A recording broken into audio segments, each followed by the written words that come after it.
Michelle gave me an idea for one of our support group workshops, which I'm going to offer next Friday, 10 a.m. Pacific Standard Time. So this topic idea is one that I don't ever hear homeschool moms talking about. It is something that I wrote briefly about in my book way back in 2018, Homeschool Mama Self-Care, Nurturing the Nurturer. And it is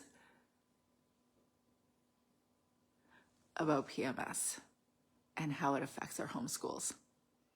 So if you want to join me in that workshop, I'm going to give you tools and ideas how to engage this discussion about PMS as we're homeschooling, because it's kind of relevant. And if you want to stay with me here, I'm going to share with you a little bit from my book about the experience of PMS while you're homeschooling, in case you're not already familiar with it.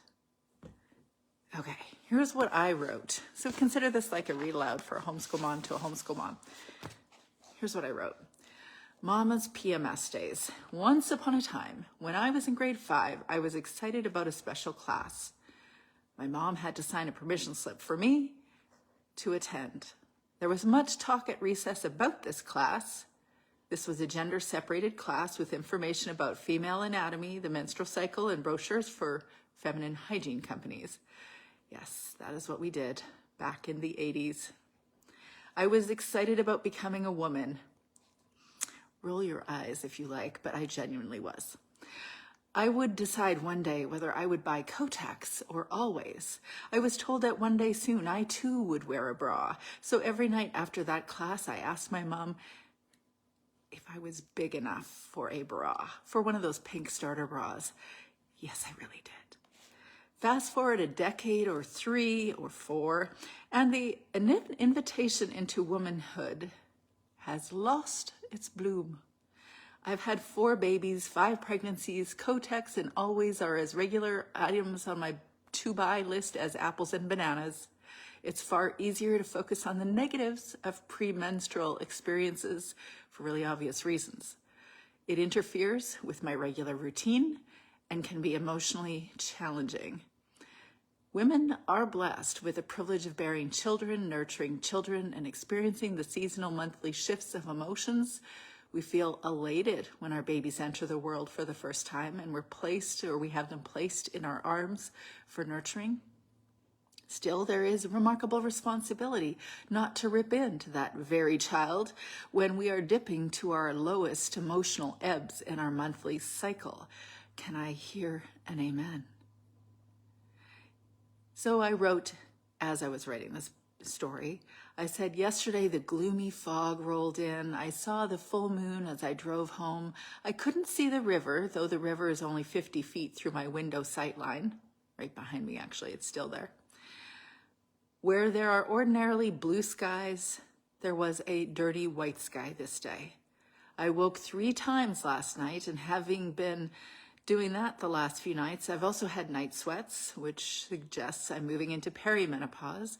For the last handful of years, my periods have been irregular, more frequent. I try to track them, but now my screen notification tells me I'm having my period 3 times a month.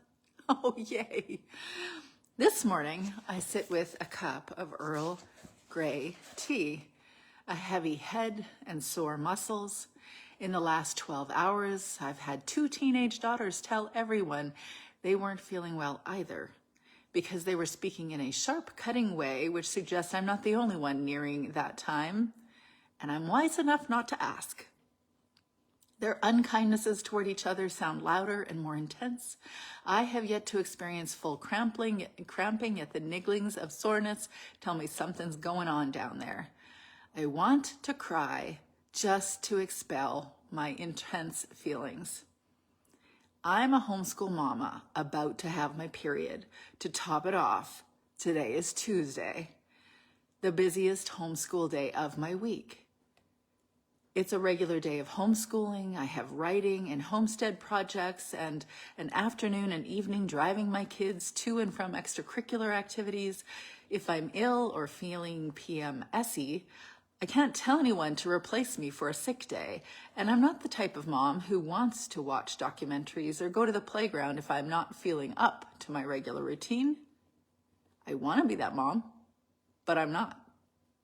I'm the mom who gets down to business. No matter how I feel, I hear the argument start between two kids on those days, and I jump in to squash the argument before it gets out of hand. I'm not particularly flexible in the first place when I'm being interrupted in any way, shape, or form, but during this week, I'm a whole lot less flexible.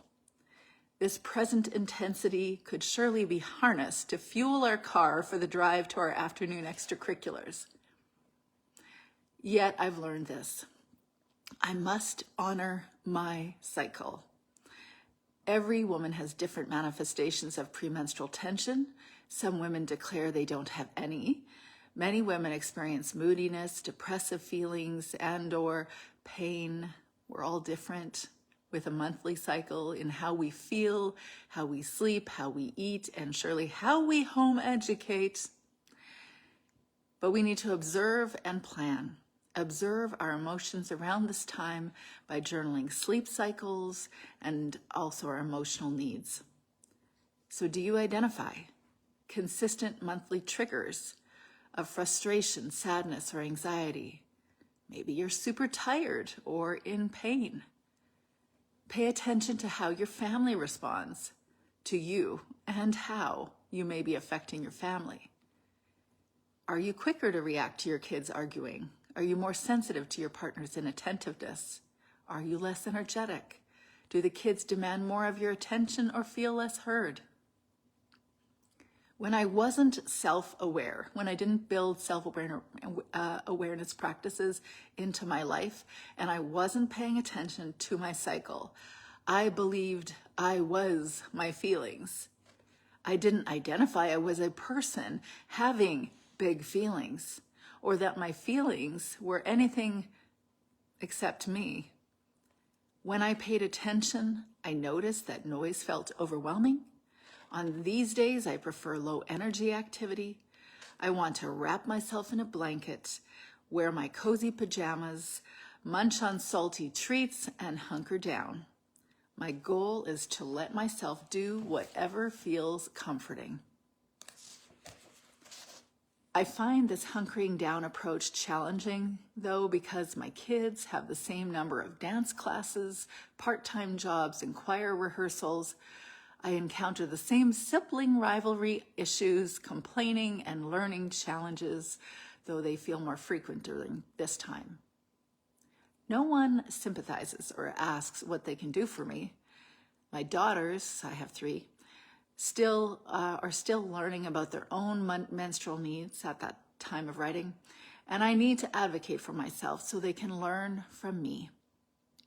I need to work to balance my hormones through the use of herbal supplements, vitamin B complex, vitamin D, and magnesium, and other things I've learned since the writing of this book, and possibly other stress supplements like ashwagandha, kava, and L-theanine.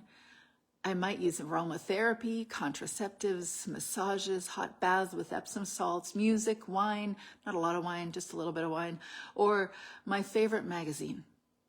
I might intentionally increase exercise, sex, dark chocolate, and zinc consumption. In the local school system, teachers have personal development days. These are days kids don't show up for school. Rather, the teachers meet with educational experts and are provided professional development. It's called a PD day. It's a blue moon in June that a homeschool mama gets that kind of day. We might not get PD days, but we can advocate for PMS days.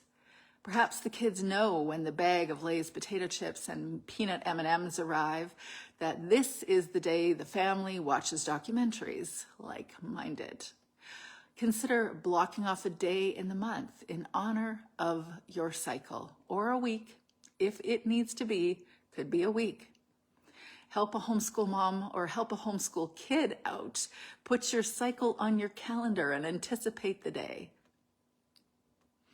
Identify your mood shifts as well as your physical experiences, whether you feel snacky, irritable, foggy, or edgy, and be kind to yourself.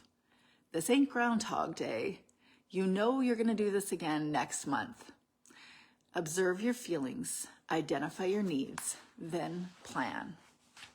I love to hear what your approach is to your PMS days or your cycle and how it influences your homeschool days.